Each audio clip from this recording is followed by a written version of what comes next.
3 reasons to go visit Telford. Hello everybody, it's Tom here from the Company Code, author, educator and public speaker. I'm going to give you my 3 reasons why to visit Telford. Telford is a part of Shropshire, Telford and Wrekin to be precise. It's an area in the Midlands and it's pretty much as far west as you can go. Any further west and you're in Wales basically. I don't live too far from Telford. I have friends over that way and I've always found it quite a nice place, to be honest, particularly to visit. And I think if you're somebody from outside of the UK, it's a place that you would quite enjoy because it's still very much in touch with its past, but equally it's had a regeneration project, so it's not completely confined by it either. So you'll get a good mix there. First reason for visiting Telford, well, quite simply, the Wrekin. Telford Wrekin is an area of beautiful countryside that surrounds the area. The area of Telford is known as Telford and the Wrekin, of course, okay? The Wrekin is like Shropshire countryside. You've got lots of big areas of green, lots of hills, loads of pubs, restaurants, just set against a backdrop of beautiful countryside. If you're someone that likes to get out and walk, this is an ideal opportunity to explore those areas. If you like to get on a bike, again, you can jump on your mountain bike and go up and down the hills. And if you like to walk your dog, it's ideal.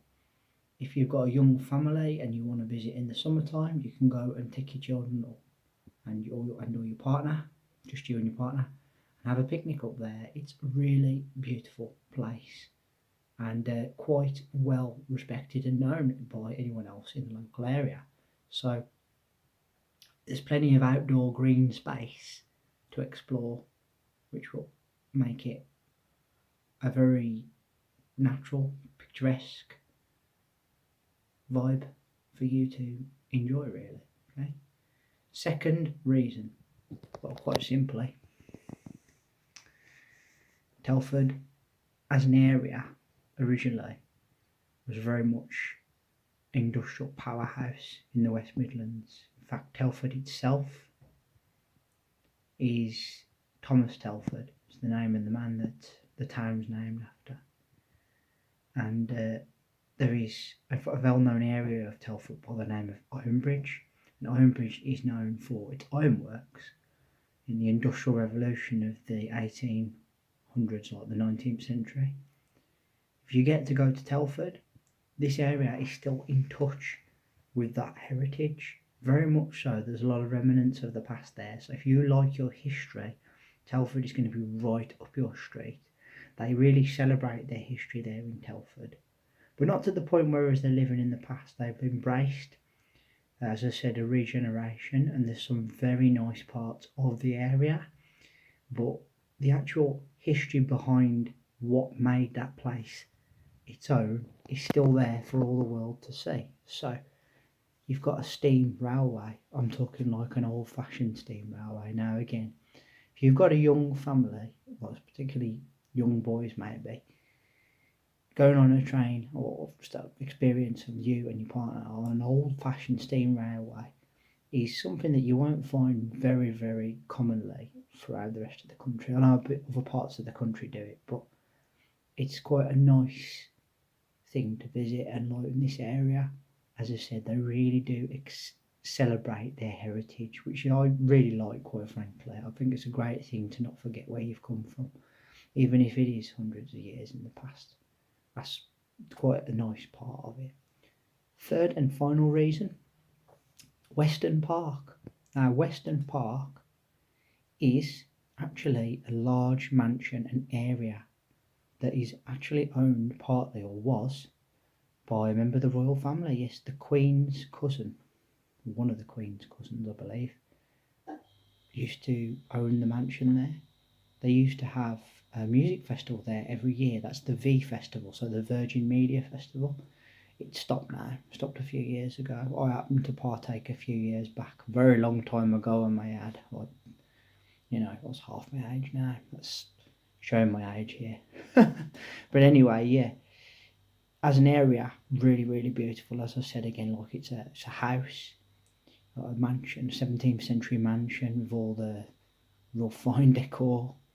They have arts and crafts fairs there. They have like summer days there, fetes there. It's really, really fantastic if you can get to go. It's perhaps a little bit pricey, but you are going to get a very quaint and different experience if you go there, definitely. I have visited that place a couple of times and I'm like really impressed with it, to be honest. It's nice to have something so sort of regal in in the not too distant area as well. Everyone thinks our royalty, London. Well, no, we've actually got a little bit at home out in the countryside up here, or not too far from me anyway. So yeah, those are my 3 reasons for wanting to visit the area of Telford and Wrekin in Shropshire. I want to say thank you ever so much, all of you, for listening. As always, I really appreciate your time and your efforts spent here on this site and your support. Thank you very much. This is the second of 3rd videos that will be on show this week. Put down in the comment section below. Have you ever visited Telford? Have you heard of Telford? What do you know of Telford? Is it an area that you'd maybe like to visit if you're in the UK? If you're from England, from the UK anyway, do you know this part of the Midlands? It's practically England-Wales border. But what do you know of Telford? Let me know down in the comments, okay? Remember to hit that subscribe button down below and leave a thumbs up and a like. And let's hear that bell sign go ding dong so that you know when my next content is out on this channel. Until then, everybody, I want to say thank you very, very much for listening, as always, and for taking the time to be here. Thank you very kindly. Back in a couple of days with my 3rd and final video of this week. Bye for now.